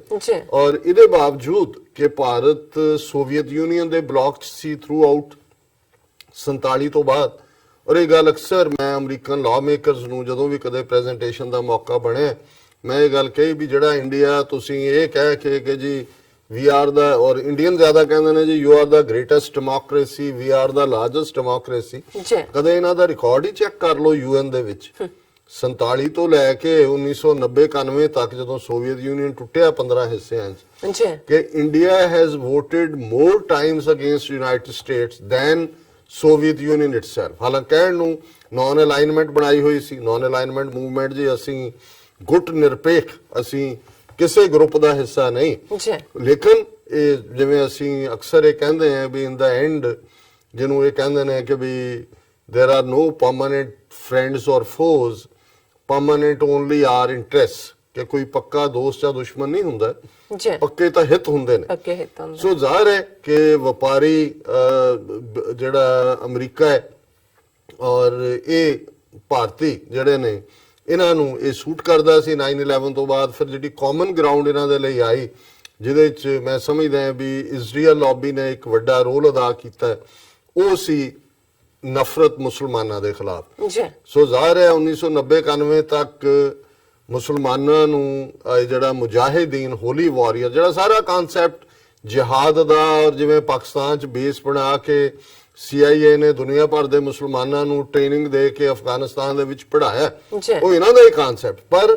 1990-91 ਤੱਕ ਪਹੁੰਚਦੇ ਆ, ਕਿਉਂਕਿ ਉਦੋਂ ਜਿਹੜਾ ਜਿਵੇਂ ਉਹਨੇ ਰੀਗਨ ਨੇ ਕਿਹਾ ਸੀ ਜੀ, communism is an evil empire, Soviet union is an evil empire. ਜੀ ਜੇ ਸੋਵੀਅਤ ਯੂਨੀਅਨ ਈਵਲ ਹੈ ਤੇ ਗੁੱਡ ਤੇ ਈਵਲ ਦੀ ਲੜਾਈ ਲਈ ਫਿਰ ਤੁਸੀਂ ਜੂਡੀਓ ਕ੍ਰਿਸਚੀਅਨ ਵੈਲਿਊਜ਼ ਦਿਖਾ ਦਿਓ ਜਾਂ ਅਬਰਾਹਮਨਿਕ ਰਿਲੀਜੀਅਨਸ ਦੀ ਗੱਲ ਕਰ ਲਓ, ਉਦੋਂ ਇਹ ਗੱਲ ਇਹ ਨਹੀਂ ਸੀ ਕਰਦੇ। ਅੱਜ ਤਾਂ ਇਸਲਾਮ ਇੱਕ ਮੋਸਟ ਹੇਟਡ ਰਿਲੀਜਨ ਬਣਾਇਆ ਹੋਇਆ। ਜੀ ਉਦੋਂ ਇਹ ਫਿਰ ਅਬਰਾਹਮ, ਕਿ ਵੀ ਇਹ ਚਾਰ ਜਿਹੜੇ ਨੇ ਇਹ ਅਬਰਾਹਮਨਿਕ ਨੇ ਰਿਲੀਜਨਸ, ਅਸੀਂ ਤਾਂ ਫਲਾਣਾ ਹੈ, ਔਰ ਉਹਦੇ ਚੋਂ ਹੀ ਉਹ ਸਾਰਾ ਉਹਨਾਂ ਨੇ ਪਾਰਟ ਕੱਢਿਆ। ਪਰ ਜਦੋਂ ਇਹ ਈਵਲ ਕਮਿਊਨਿਜ਼ਮ ਖਤਮ ਹੋਇਆ 1990 ਸੋਵੀਅਤ ਯੂਨੀਅਨ ਦੇ ਨਾਲ ਹੀ, ਜਦੋਂ ਉਹ ਕਹਿੰਦੇ ਨੇ ਕਿ ਵੀ ਮੱਝ ਮਰ ਜਾਏ ਤੇ ਜੂਆਂ ਆਪ ਹੀ ਮਰ ਜਾਂਦੀਆਂ ਨੇ ਜੀ। ਚਾਈਨਾ ਉਦੋਂ ਤੱਕ ਉਹਨੇ ਵੀ ਆਪਣਾ ਕੋਰਸ ਬਦਲ ਲਿਆ ਸੀ ਲਿਬਰਲ ਇਕਨੋਮੀ ਦੇ ਨਾਂ ਥੱਲੇ। ਉਹਨਾਂ ਨੇ ਤਾਂ ਬੜੀ ਚਲਾਕੀ ਨਾਲ, ਉਹ ਤਾਂ 5000 ਸਾਲ ਦੀ ਬ੍ਰਾਹਮਣ ਵਾਂਗ, ਉਹ ਵੀ ਇੱਕ ਸਿਵਲਾਈਜੇਸ਼ਨਲੀ ਬੜੇ ਸਿਆਣੇ ਲੋਕ ਨੇ। ਉਹ ਜਦੋਂ ਇੱਕ ਚਾਈਨੀਜ਼ ਪ੍ਰੈਜ਼ੀਡੈਂਟ ਨੂੰ, ਸ਼ਾਇਦ ਡੋਂਗ ਕੇ ਕੀ ਸੀ, ਉਹਨੂੰ ਪੁੱਛਿਆ ਕਿ ਜੀ ਕਿੱਥੇ ਤੁਹਾਡਾ ਕਮਿਊਨਿਜ਼ਮ ਤੇ ਕਿੱਥੇ ਇਹ ਲਿਬਰਲ ਇਕਨੋਮੀ ਔਰ ਕੈਪੀਟਲਿਜ਼ਮ ਔਰ ਦੂਜਾ, ਤੇ ਉਹਨੇ ਕਿਹਾ ਅੱਗੋਂ, ਕਹਿੰਦਾ it doesn't matter the color of the cat is black or white, cat should know how to catch mice। ਕਿ ਬਿੱਲੀ ਦਾ ਰੰਗ ਕਾਲਾ ਕਿ ਚਿੱਟਾ, ਇਹਦੇ ਨਾਲ ਕੋਈ ਫਰਕ ਨਹੀਂ ਪੈਂਦਾ, ਉਹਨੂੰ ਚੂਹੇ ਫੜਨੇ ਹੋਣੇ ਚਾਹੀਦੇ ਨੇ। ਬਿਲਕੁਲ। ਸੋ ਉਹਨਾਂ ਨੇ ਤਾਂ ਬਿੱਲੀ ਦਾ ਰੰਗ ਜਿਹੜਾ ਉਹ ਬਦਲਿਆ, ਉਹ ਤਾਂ ਚੂਹੇ ਫੜੀ ਗਿਆ, ਅਜੇ ਵੀ ਫੜੀ ਜਾਂਦੇ ਨੇ। ਲੇਕਿਨ ਭਾਰਤ ਦੇ ਲਈ ਜਿਹੜਾ ਸੀ ਉਹ ਸੋਵੀਅਤ ਬਲਾਕ ਚੋਂ ਨਿਕਲ ਕੇ ਫਿਰ ਹੌਲੀ ਹੌਲੀ ਉਦੋਂ ਟੁੱਟ ਹੀ ਗਿਆ ਸੋਵੀਅਤ ਬਲਾਕ, ਅਮਰੀਕਾ ਦੀ ਜਿਹੜੀ ਹੈ ਗੋਦ ਦੇ ਵਿੱਚ ਆ ਕੇ ਬੈਠ ਗਏ। ਸੋ ਜਿਹੜੀ ਮਨਮੋਹਨ ਸਿੰਘ ਸਰਕਾਰ ਦੀ ਮੈਂ ਸਮਝਦਾ ਇੱਕ ਵੱਡੀ ਪ੍ਰਾਪਤੀ ਸੀ, ਉਹ ਸੀ ਇੰਡੋ US ਨਿਊਕਲੀਅਰ ਡੀਲ, ਜਿਹਦੇ ਥੱਲੇ ਜਿਹੜਾ ਨਿਊਕਲੀਅਰ ਟੈਸਟ ਤੋਂ ਬਾਅਦ ਨਿਊਕਲੀਅਰ ਸ਼ੂਦਰ ਬਣਾਏ ਹੋਏ ਸੀ ਇੰਡੀਆ ਔਰ ਪਾਕਿਸਤਾਨ ਤਾਂ ਨਿਕਲ ਨਹੀਂ ਸਕਿਆ ਉਸ ਤੋਂ, ਕਿਉਂਕਿ ਉੱਥੇ ਡਿਫਰੈਂਟ ਸਿਚੁਏਸ਼ਨ ਬਣ ਗਈ 9/11 ਤੋਂ ਬਾਅਦ। ਉਹ ਕਿੱਥੇ ਉਹਨਾਂ ਦਾ ਅਲਾਈ ਸੀ, ਕਿੱਥੇ ਉਹ ਬੁਸ਼ ਦਾ ਆ ਗਿਆ ਕਿ ਯੂ ਆਰ ਵਿਦ ਅਸ ਔਰ ਅਗੇਂਸਟ ਅਸ। ਲੇਕਿਨ ਇਸ ਸਾਰੇ ਚੋਂ ਫਿਰ ਜਿਹੜਾ ਇੰਡੋ US ਨਿਊਕਲੀਅਰ ਡੀਲ, ਕਿਵੇਂ ਅਮਰੀਕਾ ਨੇ ਨਿਊਕਲੀਅਰ ਸਪਲਾਇਰ ਗਰੁੱਪ ਚੋਂ ਇਹਨਾਂ ਨੂੰ ਈਵਨ ਚਾਈਨਾ ਨੂੰ ਕਹਿ ਕੇ ਜਿਹੜਾ ਕਲੀਅਰੈਂਸ ਦਵਾਈ, ਇਹ ਇੱਕ ਵੱਖਰੀ ਕਹਾਣੀ ਹੈ। ਪਰ ਜ਼ਾਹਰ ਹੈ ਵੀ ਇਸ ਸਾਰੇ ਚੋਂ ਫਿਰ ਭਾਰਤ ਅਮਰੀਕਾ ਟ੍ਰੇਡ ਵੀ ਵਧਿਆ, ਜਿਹੜਾ ਇਸ ਵੇਲੇ $126 ਬਿਲੀਅਨ ਦਾ। ਹਥਿਆਰਾਂ ਦੀ ਖਰੀਦ, ਕੱਲੇ ਪਿਛਲੇ ਸਾਲ ਚ $15 ਬਿਲੀਅਨ ਦੇ ਹਥਿਆਰ ਅਮਰੀਕਾ ਤੋਂ ਭਾਰਤ ਨੇ ਖਰੀਦੇ। ਔਰ 5 ਸਾਲ ਪਹਿਲਾਂ ਜਦੋਂ ਮੋਦੀ ਆਇਆ, ਉਹਦੇ ਚ ਹੁਣ ਵੀ ਇਹ ਹੁੰਦਾ ਹੈ ਕਿ ਵੀ ਮੋਦੀ ਜਿਹੜਾ ਹੈ ਉਹ ਇੰਡੀਆ ਤਾਂ ਉਦੋਂ ਹੀ ਆਉਂਦਾ ਹੈ ਜਦੋਂ ਉਹਨੇ ਉਹ ਕੱਪੜਿਆਂ ਜਿਹੜੇ ਉਹਦੇ ਮੁੱਕ ਜਾਂਦੇ ਨੇ, ਤੇ ਉਹ ਨਵਾਂ ਅਟੈਚੀ ਕੇਸ ਲਿਜਾਣੋਂ ਰਿਹਾ ਹੀ ਬਾਹਰ ਹੈ। ਔਰ ਬਾਹਰ ਅਮਰੀਕਾ ਚ ਖਾਸ ਤੌਰ ਤੇ ਉਹਦੀਆਂ ਟਰੈਵਲਸ, ਵਾਈਟ ਹਾਊਸ ਔਰ ਉਹਦੀ ਬੇਅਰ ਹੱਗ, ਉਹ ਜੱਫੀ ਚੰਬੜ ਹੀ ਜਾਂਦਾ ਹੈ ਟਰੰਪ ਨੂੰ, ਜੋ ਪਹਿਲੀ ਵਾਰ ਵੀ ਹੋਇਆ, ਉਸ ਤੋਂ ਪਹਿਲਾਂ ਵੀ ਓਬਾਮਾ ਦੇ ਨਾਲ ਵੀ। ਲੇਕਿਨ ਇਸ ਸਾਰੇ ਚੋਂ ਫਿਰ ਟਰੰਪ ਕਿਵੇਂ ਹੀਰੋ ਬਣਾ ਕੇ ਉਭਾਰਿਆ ਇਹਨਾਂ ਨੇ,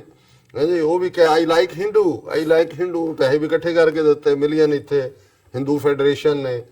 ਉਹਦੇ ਜਨਮ ਦਿਨ ਵੀ ਉੱਥੇ ਮਨਾਉਂਦੇ ਰਹੇ, ਵੱਡੇ ਵੱਡੇ ਕੇਕ ਬਣਾ ਕੇ ਟਰੰਪ ਦੇ ਮੂੰਹ ਨੂੰ ਲਾਉਂਦੇ ਰਹੇ ਕਿ ਵੀ ਚੱਲ ਤੂੰ ਜੁਗ ਜੁਗ ਜੀ,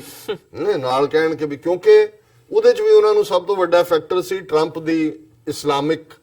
ਦੁਨੀਆ ਲਈ ਹੇਟਰੇਡ। ਬੇਸ਼ੱਕ ਜ਼ੀਨੋਫੋਬਿਕ ਉਹਨੇ ਸਾਰਾ ਪ੍ਰਚਾਰ ਇਸ ਤੇ ਕੀਤਾ ਸੀ, ਪਰ ਉਹਨਾਂ ਨੂੰ ਇਹ ਸੀ ਕਿ ਜੇ ਟਰੰਪ ਆ ਗਿਆ ਕਿ ਮੁਸਲਮਾਨਾਂ ਦੇ ਖਿਲਾਫ ਹੈ, ਇਹੀ ਇਹਨਾਂ ਦੇ ਲਈ ਜਿਹੜਾ ਹੈ, ਹਿੰਦੂਆਂ ਦੇ ਲਈ, ਇੰਡੀਅਨ ਸਿਸਟਮ ਦੇ ਲਈ ਜਿਹੜੀ ਹੈ ਉਹ ਪੋਜ਼ਿਟਿਵ ਗੱਲ ਸੀ ਜੀ। ਸੋ ਹੁਣ ਜਦੋਂ ਐਨ ਮੋਦੀ ਦੀ ਟਰਮ ਖਤਮ ਹੋਣ, ਹਾਲਾਂਕਿ ਵਿੱਚ ਵਿਚਾਲੇ ਟਰੰਪ ਨੇ ਆਪਣਾ ਕਿਤੇ ਨਾ ਕਿਤੇ ਉਹ ਦਿਖਾ ਦਿੰਦਾ ਰਿਹਾ ਜਲਵਾ, ਜਿਵੇਂ ਉਹਨੇ ਅਫਗਾਨਿਸਤਾਨ ਦੇ ਮੁੱਦੇ ਤੇ ਜਦੋਂ ਇਹ ਕਿਹਾ, ਉਹਨੇ ਕਿਹਾ ਕਿ ਵੀ ਜੀ ਜਦੋਂ ਇਹ ਇੰਡੀਆ ਉੱਥੇ ਅਫਗਾਨਿਸਤਾਨ 'ਚ ਮੰਗਦਾ, ਜਦੋਂ ਇਹਨਾਂ ਨੂੰ ਮੈਂ ਕਹਿੰਦਾ ਕਿ ਤੁਸੀਂ ਕੀਤਾ ਕੀ ਹੈ, ਤੁਹਾਡੀ ਕੰਟਰੀਬਿਊਸ਼ਨ ਕੀ ਹੈ, ਕਹਿੰਦਾ ਮੋਦੀ ਮੈਨੂੰ ਕਹਿੰਦਾ we have built a library there. ਉਹ ਕਹਿੰਦਾ ਵੀ ਆਹ ਤੁਹਾਡੀ ਕੰਟਰੀਬਿਊਸ਼ਨ ਹੈ। ਇਸੇ ਤਰ੍ਹਾਂ ਉਹਨੇ ਮੋਦੀ ਦੀ ਕਈ ਵਾਰੀ ਮਿਮਿਕਰੀ ਕੀਤੀ ਜੀ, ਲੇਕਿਨ ਫਿਰ ਵੀ ਜਿਹੜਾ ਜਦੋਂ ਬਿਜ਼ਨਸ ਦੇ ਐਂਗਲ ਤੋਂ ਜਿਹੜਾ ਟਰੰਪ ਦੀ ਲਾਈਨ ਸੀ ਆਪਣੇ ਕੈਂਪੇਨ ਵੇਲੇ ਕਿ ਜੀ ਅਸੀਂ ਜਿਹੜਾ ਦੂਸਰੇ ਮੁਲਕ ਸਾਡੇ ਦੇ ਉੱਤੇ ਜਿਹੜਾ ਅਸੀਂ ਉਹਨਾਂ ਦੇ ਪ੍ਰੋਡਕਟ ਆਉਂਦੇ ਨੇ ਸਾਡੇ ਮੁਲਕ 'ਚ ਅਸੀਂ ਟੈਕਸ ਨਹੀਂ ਲਾਉਂਦੇ, ਉਹ 100% 200% ਲਾਏ ਹੁੰਦੇ ਨੇ। ਉਹੀ ਉਹਨਾਂ ਦੀ ਚਾਈਨਾ ਦੇ ਨਾਲ ਵੀ ਚੱਲ ਰਹੀ ਹੈ, ਅਜੇ ਨੈਗੋਸ਼ੀਏਸ਼ਨ ਹੋ ਰਹੀ ਹੈ। ਪਰ ਇੰਡੀਆ ਇਹ ਸਮਝਦਾ ਸੀ ਕਿ ਵੀ ਗੱਲਾਂ, ਔਰ ਇਹਦੇ 'ਚ ਉਹਨੇ ਜਿਹੜੇ ਮੋਟਰਸਾਈਕਲ ਡੇਵਿਡਸਨ ਕੇ ਕੀ ਹੈਗਾ ਉਹਦਾ ਮੁੱਦਾ ਉਠਾਇਆ ਸੀ ਟਰੰਪ ਨੇ, ਔਰ ਬਿਹਾਈਂਡ ਦਾ ਕਰਟਨ ਉਹ ਇਹਨਾਂ ਨੂੰ ਕਹਿੰਦੇ ਰਹੇ ਅਮਰੀਕਾ ਵਾਲੇ ਕਿ ਵੀ ਇਹ ਫੇਅਰ ਨਹੀਂ ਹੈ ਤੁਹਾਡਾ ਕੰਮ, ਜਿਹੜੇ ਸਾਡੇ ਪ੍ਰੋਡਕਟ ਨੇ ਤੁਹਾਡੇ ਜਾਂਦੇ ਨੇ, ਜਾਂ ਹੁਣ ਈਵਨ ਇਹਨਾਂ ਨੇ ਜਿਹੜਾ ਕੀ ਹੈਗਾ ਵਾਲਮਾਰਟ ਹੈ ਜਾਂ ਈਵਨ ਐਮਾਜ਼ਨ ਜਾਂ ਦੂਜਾ ਉਹਨਾਂ ਦਾ ਵੀ ਗੜਬੜ ਕਰ ਦਿੱਤਾ ਹੈ ਕੰਮ ਇੰਡੀਆ ਨੇ। ਉਹਨਾਂ ਨੂੰ ਐਕਸਟਰਾ ਕਿ ਜੀ ਤੁਸੀਂ ਜਿਵੇਂ ਦੂਸਰੇ ਨੇ ਕਿ ਵੀ ਤੁਸੀਂ ਡਾਟਾ ਇੱਥੋਂ ਨਹੀਂ ਲਿਜਾ ਸਕਦੇ, ਕੋਈ ਹੋਰ ਨਹੀਂ ਕਰ ਸਕਦੇ, ਇਸੇ ਤਰ੍ਹਾਂ। ਸੋ ਹੁਣ ਇਨ ਦਾ ਐਂਡ ਜਿਹੜੀ ਖਬਰ ਅੱਜ ਪ੍ਰੋਮੀਨੈਂਟਲੀ ਛਪੀ ਔਰ ਇੰਡੀਆ ਦੀ ਫਰਸਟ੍ਰੇਸ਼ਨ ਦੇਖੀ ਜਾ ਸਕਦੀ ਹੈ ਉਹਨਾਂ ਦੇ ਮੀਡੀਆ 'ਚ, ਕਿਉਂਕਿ ਇੱਕ 1930 ਦੇ ਵਿੱਚ ਅਮਰੀਕਨ ਐਕਟ ਬਣਿਆ ਸੀ ਜਿਹਦੇ 'ਚ ਉਹਨਾਂ ਨੇ ਇਹ ਸੀ, ਉਹਨਾਂ ਦੀ ਪਾਲਿਸੀ ਸੀ ਕਿ ਜਿਹੜੇ ਡਿਵੈਲਪਿੰਗ ਨੇਸ਼ਨ ਨੇ, ਜਿਹੜੇ ਵਿਕਾਸਸ਼ੀਲ ਜਿਹਨੂੰ ਅਸੀਂ ਕਹਿੰਦੇ ਆ ਜਾਂ ਤਰੱਕੀ ਯਾਫਤਾ, ਉਹਨਾਂ ਨੂੰ ਅਸੀਂ ਰਿਆਇਤ ਦੇਵਾਂਗੇ, ਉਹਨਾਂ ਦੇ ਜਿਹੜੇ ਪ੍ਰੋਡਕਟਸ ਨੇ ਜਾਂ ਉਹਨਾਂ ਤੇ ਅਸੀਂ ਟੈਕਸ ਨਹੀਂ ਲਾਵਾਂਗੇ। ਸੋ ਇਹ ਜਾਰੀ ਰਹੀ ਨੀਤੀ। ਇਹਦਾ ਦੁਨੀਆ ਦੇ ਵਿੱਚ ਜੇ ਸਭ ਤੋਂ ਜ਼ਿਆਦਾ ਕਿਸੇ ਨੇ ਫਾਇਦਾ ਚੁੱਕਿਆ ਤੇ ਭਾਰਤ ਨੇ ਚੁੱਕਿਆ, ਔਰ ਮੈਂ ਇਹ ਫਿਗਰਸ ਦੇਖ ਰਿਹਾ ਸੀ ਵੀ ਉਹਦੇ ਚੋਂ ਇਹਨਾਂ ਨੇ ਉਹਨਾਂ ਦੀ ਟ੍ਰੇਡ ਵੱਧਦੀ ਜਿਹੜੀ ਦੋਨੋਂ ਪਾਸਿਆਂ $126 ਬਿਲੀਅਨ ਹੈ, ਔਰ ਇਹ ਜਿਹੜਾ ਉਹਦੇ 'ਚ ਜਿਹੜੀ 1930 ਦਾ ਐਕਟ ਸੀ ਉਹਨਾਂ 'ਚ ਉਹਨੂੰ ਕਹਿੰਦੇ ਸੀ ਪ੍ਰੈਫਰੈਂਸ਼ੀਅਲ ਟ੍ਰੇਡ ਪਾਲਿਸੀ, ਔਰ ਉਹਦੇ ਥੱਲੇ ਸੀ ਜਨਰਲ ਸਿਸਟਮ ਆਫ ਜਿਹੜਾ ਉਹ ਪ੍ਰੈਫਰੈਂਸ, ਉਹਨੂੰ ਜਿਹੜਾ ਇਹਨਾਂ ਨੇ ਨਾਂ ਦਿੱਤਾ ਸੀ GSP। ਹੁਣ ਉਸ GSP ਦੇ ਥੱਲੇ ਭਾਰਤ ਜਿਹੜਾ ਉਹ ਫਾਇਦਾ ਚੁੱਕ ਰਿਹਾ ਸੀ, ਔਰ ਜਿਹੜੀਆਂ ਭਾਰਤ ਤੋਂ ਚੀਜ਼ਾਂ ਆਉਂਦੀਆਂ ਸੀ ਉਹਨਾਂ ਦੇ ਉੱਤੇ ਕੋਈ ਟੈਕਸ ਨਹੀਂ ਹੈ, ਔਰ ਉਹਨਾਂ ਦੇ ਵਿੱਚ ਜਿਹੜੇ ਨੇ ਹੈਂਡੀਕ੍ਰਾਫਟ, ਕੈਮੀਕਲਸ, ਫਿਸ਼ਿੰਗ ਇੰਡਸਟਰੀ ਨਾਲ ਜੁੜੀਆਂ ਚੀਜ਼ਾਂ, ਐਗਰੀਕਲਚਰ ਬੇਸਡ ਦੂਜਾ। ਔਰ ਹੁਣ ਅਮਰੀਕਾ ਨੇ ਇਹ ਲਾਈਨ ਲਈ ਆ, ਉਹਨਾਂ ਨੇ ਕਿਹਾ ਜੀ ਕਿ ਵੀ ਅਸੀਂ ਬੰਦ ਕਰ ਰਹੇ ਹਾਂ ਤੁਹਾਡਾ ਇਹ ਬਿਲਕੁਲ ਜਿਹੜਾ ਪ੍ਰੈਫਰੈਂਸ਼ੀਅਲ ਟ੍ਰੀਟਮੈਂਟ ਵਾਲੀ ਲਾਈਨ ਹੈ, ਇਹ ਬਿਲਕੁਲ ਖਤਮ। ਔਰ ਈਵਨ BBC ਦੀ ਜਿਹੜੀ ਹਿੰਦੀ ਸਰਵਿਸ ਔਰ ਦੂਸਰੀਆਂ ਪੰਜਾਬੀ ਸਰਵਿਸ ਨੇ ਵੀ ਖਬਰ ਦੀ ਸੁਰਖੀ ਇਹ ਬਣਾਈ, ਟਰੰਪ ਨੇ ਮੋਦੀ ਨੂੰ ਦਿੱਤਾ ਝਟਕਾ, ਭਾਰਤ ਨੂੰ ਹੋਏਗਾ ਭਾਰੀ ਨੁਕਸਾਨ। ਸੋ ਜ਼ਾਹਰ ਹੈ ਵੀ ਇਹ ਝਟਕਾ ਜਿਹੜਾ ਹੈ ਇਸ ਦੇ ਵਿੱਚ ਕੀ ਸਫਰਿੰਗ ਹੋਏਗੀ, ਇਸ ਬਾਰੇ ਜਿਹੜਾ ਈਵਨ ਜਿਹੜੇ ਉਹਨਾਂ ਦੀਆਂ ਟ੍ਰੇਡ ਆਰਗੇਨਾਈਜੇਸ਼ਨਸ ਨੇ, federation of Indian export organisations, ਉਹਦਾ ਪ੍ਰੈਜ਼ੀਡੈਂਟ ਗਣੇਸ਼ ਗੁਪਤਾ ਕਹਿੰਦਾ ਕਿ ਵੀ ਇਹ ਜਿਹੜਾ GSP ਚੋਂ ਬਾਹਰ ਕੱਢਣ ਨਾਲ ਸਾਡੀਆਂ ਮੈਨੂਫੈਕਚਰ ਸੈਕਟਰਸ ਨੂੰ ਬਹੁਤ ਵੱਡਾ ਨੁਕਸਾਨ ਹੋਏਗਾ, ਔਰ ਇਹਦਾ ਜਿਹੜਾ 5% ਉਹਨਾਂ ਦੀਆਂ ਕੀਮਤਾਂ ਹੋਰ ਵੀ ਵੱਧ ਜਾਣਗੀਆਂ। ਔਰ ਉਹਨਾਂ ਨੇ ਕਿਹਾ ਕਿ ਵੀ ਇਹ ਜਿਹੜੀ ਇੰਪੋਰਟ ਡਾਈਵਰਸਿਫਿਕੇਸ਼ਨ ਪਾਲਿਸੀ ਹੈ ਇਹ ਵੀ ਪ੍ਰਭਾਵਿਤ ਹੋਏਗੀ। ਔਰ ਜ਼ਾਹਰ ਹੈ ਵੀ ਜਿਹੜੀ ਟਰੰਪ ਐਡਮਿਨਿਸਟ੍ਰੇਸ਼ਨ ਦੀ ਮੰਗ ਹੈ ਕਿ ਵੀ ਟ੍ਰੈਫਿਕ ਜਿਹੜੀ ਟੈਰਿਫ ਹੈ ਭਾਰਤ ਵੀ ਉਸੇ ਲੈਵਲ ਤੇ ਲਿਆਏ ਜਿਵੇਂ ਅਮਰੀਕਾ ਜੋ ਉਹਨਾਂ ਨੂੰ ਕੰਸੈਸ਼ਨ ਦਿੰਦਾ ਹੈ। ਔਰ ਉਹਨਾਂ ਨੇ ਕਿਹਾ ਵੀ ਜਿਵੇਂ ਮੈਡੀਕਲ ਡਿਵਾਈਸਿਸ ਜਾਂਦੀਆਂ ਨੇ ਅਮਰੀਕਾ ਚੋਂ, ਉਹਨਾਂ ਦੇ ਉੱਤੇ ਜਿਹੜੀ ਪ੍ਰਾਈਸਿੰਗ ਕੈਪ ਹੈ ਇਹਨੂੰ ਖਤਮ ਕੀਤਾ ਜਾਏ, ਔਰ ਇਸੇ ਤਰ੍ਹਾਂ ਜਿਹੜੇ ਅਮਰੀਕਾ ਤੋਂ IT ਸੈਕਟਰ ਦੀਆਂ ਚੀਜ਼ਾਂ ਉੱਥੇ ਜਾਂਦੀਆਂ ਨੇ ਜਾਂ ਐਗਰੀਕਲਚਰ ਨਾਲ ਜੁੜੇ ਜਾਂਦੇ ਨੇ, ਉਹਨਾਂ ਦੇ ਲਈ ਵੀ ਇੰਡੀਆ ਜਿਹੜਾ ਆਪਣੀ ਮਾਰਕੀਟ ਖੋਲੇ। ਔਰ ਅਮਰੀਕਾ ਸਰਕਾਰ ਇਹ ਵੀ ਚਾਹੁੰਦੀ ਹੈ ਕਿ ਭਾਰਤ ਨੇ ਜਿਹੜਾ ਡੇਅਰੀ ਸੈਕਟਰ ਹੈ ਮੈਨੂਫੈਕਚਰਿੰਗ, ਉਹਦੇ ਤਹਿਤ ਇਹ ਲਾਈ ਹੋਈ ਹੈ ਪਾਬੰਦੀ ਕਿ ਜਿਹੜੀ ਜਾਨਵਰਾਂ ਦੇ ਖੂਨ ਤੋਂ ਚੀਜ਼ ਬਣਦੀ ਹੈ ਉਹ ਉੱਥੇ ਨਹੀਂ ਜਾ ਸਕਦੀ। ਔਰ ਬਹੁਤ ਸਾਰੇ ਉਤਪਾਦ ਜਿਹੜੇ ਨੇ ਉਦੋਂ ਹੁਣ ਸਾਰਾ ਜੇ ਤੁਸੀਂ ਇਹੀ ਲਾਣਾ ਤਾਂ ਤੁਹਾਡੀਆਂ ਸਾਰੀਆਂ ਵੈਕਸੀਨੇਸ਼ਨਸ ਜਿੰਨੇ ਤੁਹਾਡੇ ਇੰਜੈਕਸ਼ਨਸ ਨੇ, ਤੁਸੀਂ ਕਦੇ ਦੇਖੋ ਵੈਕਸੀਨੇਸ਼ਨ ਬਣਦੀ ਕਿਵੇਂ, ਹਾਰਸ ਦਾ ਜਿਹੜਾ ਉਹ ਉਸ ਨੂੰ ਯੂਜ਼ ਹੁੰਦਾ, ਉਹਦਾ ਬਲੱਡ ਔਰ ਉਹ ਸਾਰੇ ਨੂੰ ਜਿਹੜਾ ਸੈਪਰੇਟ ਕਰਕੇ ਉਹਦੇ ਚੋਂ ਬਣਦਾ। ਫਿਰ ਉਹਨਾਂ ਨੇ ਕਿਹਾ ਜੀ ਭਾਰਤ ਕਹਿੰਦਾ ਜੀ ਅਸੀਂ ਤਾਂ ਜਿਹੜਾ WTO ਦੀਆਂ ਜਿਹੜੀਆਂ ਕੰਡੀਸ਼ਨਸ ਨੇ ਉਹਦੇ ਮੁਤਾਬਕ ਅਸੀਂ ਦੇਖ ਰਹੇ ਹਾਂ। ਔਰ ਉਹਨਾਂ ਨੇ ਕਿਹਾ ਜੀ ਅਸੀਂ ਅਮਰੀਕਾ ਨਾਲ ਗੱਲਬਾਤ ਕਰ ਰਹੇ ਹਾਂ ਕਿ ਸਾਨੂੰ ਇਹਦੇ 'ਚ ਕੋਈ ਕੰਸੈਸ਼ਨ ਮਿਲ ਜਾਏ ਔਰ ਸਾਡੇ ਤੇ ਇਹਦਾ ਅਸਰ ਬਹੁਤ ਜ਼ਿਆਦਾ ਹੋਏਗਾ ਔਰ ਕਈ hundreds of millions of dollars ਇਸ ਨਾਲ ਪ੍ਰਭਾਵਿਤ ਹੋਣਗੇ। ਔਰ ਜਿਵੇਂ ਮੈਂ ਦੱਸਿਆ ਵੀ 126.2 ਬਿਲੀਅਨ ਡਾਲਰ ਦਾ ਇਹਨਾਂ ਦਾ ਟ੍ਰੇਡ ਹੈ ਔਰ ਜਿਹੜਾ ਭਾਰਤ ਚੋਂ ਜਿਹੜੇ ਇੰਪੋਰਟ ਹੁੰਦਾ ਹੈ ਅਮਰੀਕਾ 'ਚ, ਕਿਉਂਕਿ ਭਾਰਤ ਕੋਲ ਆਇਰਨ ਓਰਸ ਬੜੇ ਨੇ ਲੋਹੇ ਦੇ। ਜਿਹੜੀ ਚਾਈਨਾ ਨਾਲ ਵੀ ਭਾਰਤ ਦੀ ਟ੍ਰੇਡ ਹੈ ਉਹਦੇ 'ਚ 80% ਭਾਰਤ ਤੋਂ, ਕਿਉਂਕਿ ਉੱਥੇ ਡਿਵੈਲਪਮੈਂਟ ਹੁੰਦੀ ਹੈ, ਉਹ ਆਇਰਨ ਮੰਗਵਾਉਂਦੇ ਨੇ, ਕਾਸਟ ਆਇਰਨ। ਅਮਰੀਕਾ ਨਾਲ ਵੀ ਜਿਹੜੀ ਭਾਰਤ ਚੀਜ਼ਾਂ ਆਉਂਦੀਆਂ ਸਟੀਲ ਤੇ ਐਲੂਮੀਨੀਅਮ, ਇਹ ਜਿਹੜਾ ਹੈ ਉਹਨਾਂ ਨੇ ਉਹਨੂੰ ਇਫੈਕਟ ਕਰੇਗਾ ਉਹਨਾਂ ਦੇ ਭਾਵਾਂ ਨੂੰ ਵੀ। ਔਰ ਇਹ ਆਪ ਹੀ ਮੰਨਦੇ ਨੇ ਕਿ ਇਹ ਜਿਹੜੇ ਭਾਰਤ ਔਰ ਅਮਰੀਕਾ ਦੇ ਰਿਲੇਸ਼ਨ ਸੀ, ਈਵਨ ਪੋਲੀਟੀਕਲ ਵੀ, ਇਹਨਾਂ ਦੀ ਬੁਨਿਆਦ ਜਿਹੜੀ ਹੈ ਉਹ ਟ੍ਰੇਡ ਰਿਲੇਸ਼ਨ ਸੀ। ਔਰ ਇਹ ਸਾਰੇ ਦੇ ਨਾਲ ਜਿਹੜਾ ਟ੍ਰੇਡ ਰਿਲੇਸ਼ਨਸ ਇਹ ਬੜੀ ਬੁਰੀ ਤਰ੍ਹਾਂ ਪ੍ਰਭਾਵਿਤ ਹੋਣਗੇ। ਔਰ ਇਹ ਅੱਜ ਜਦੋਂ ਅਮਰੀਕਾ ਨੇ ਇਹਨੂੰ ਸਸਪੈਂਡ ਕੀਤਾ 60 ਦਿਨਾਂ ਦਾ ਟਾਈਮ ਉਹਨਾਂ ਨੇ ਦਿੱਤਾ ਇੰਡੀਆ ਨੂੰ ਕਿ ਵੀ ਕਰੋ, ਅਦਰਵਾਈਜ਼ ਇਹ ਜਿਹੜਾ ਤੁਹਾਨੂੰ ਪ੍ਰੈਫਰੈਂਸ ਵਾਲਾ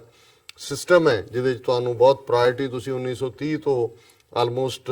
ਹੋ ਗਿਆ 80 ਸਾਲ 90 ਕਿ ਵੀ ਤੁਸੀਂ ਉਹਦਾ ਫਾਇਦਾ ਚੁੱਕ ਰਹੇ, ਇਹ ਖਤਮ। ਸੋ ਉਹਨਾਂ ਦੇ ਤੋਤੇ ਉੜੇ ਹੋਏ ਨੇ ਕਿਉਂਕਿ ਇਹ ਇਲੈਕਸ਼ਨ ਸਾਲ ਹੈ। ਜੇ 2-2.5 ਮਹੀਨੇ ਜਿਵੇਂ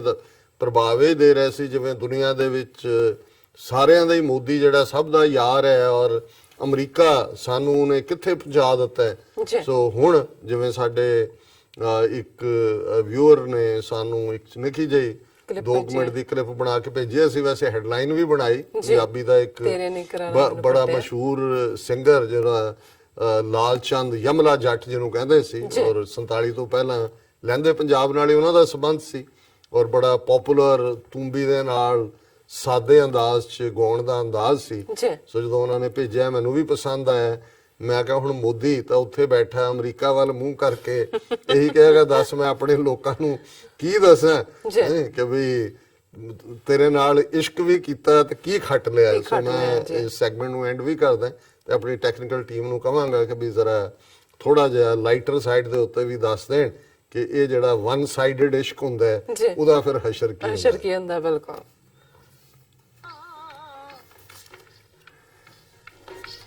ਤੇਰੇ ਨੀ ਕਰਾਰਾ ਮੈਨੂੰ ਪੱਟਿਆ,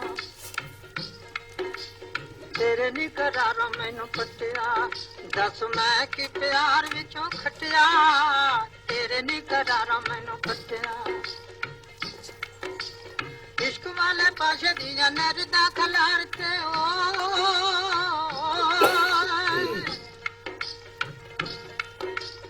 ਇਸ਼ਕ ਵਾਲੇ ਪਾਸੇ ਦੀਆਂ ਨਰਦਾਂ ਖਲਾਰ ਕੇ ਜਿੱਤ ਗਈਏ ਤੂੰ ਅਸੀਂ ਬੈਠੇ ਬਾਰੀ ਹਾਰ ਕੇ। ਮੈਨੂੰ ਵੇਖ ਕਮਜ਼ੋਰ ਤੇਰਾ ਚੱਲ ਗਿਆ ਯਾਰ ਤਾਂ ਮੂੰਹ ਤੂੰ ਸਜਣ ਤੋਂ ਵਟਿਆ, ਦੱਸ ਮੈਂ ਕੀ ਪਿਆਰ ਵਿੱਚੋਂ ਕੱਟਿਆ, ਦੱਸ ਮੈਂ ਕੀ ਪਿਆਰ ਵਿੱਚੋਂ ਕੱਟਿਆ। ਆਸ਼ਕਾਂ ਦਾ ਕੰਮ ਹੁੰਦਾ ਲਾ ਕੇ ਨਾ ਮਾਣਨਾ,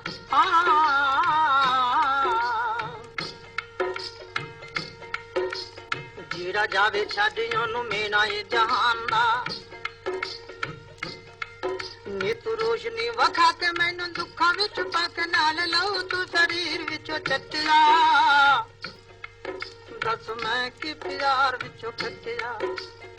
ਮੈਂ ਕੀ ਪਿਆਰ ਵਿੱਚੋਂ ਕੱਟਿਆ।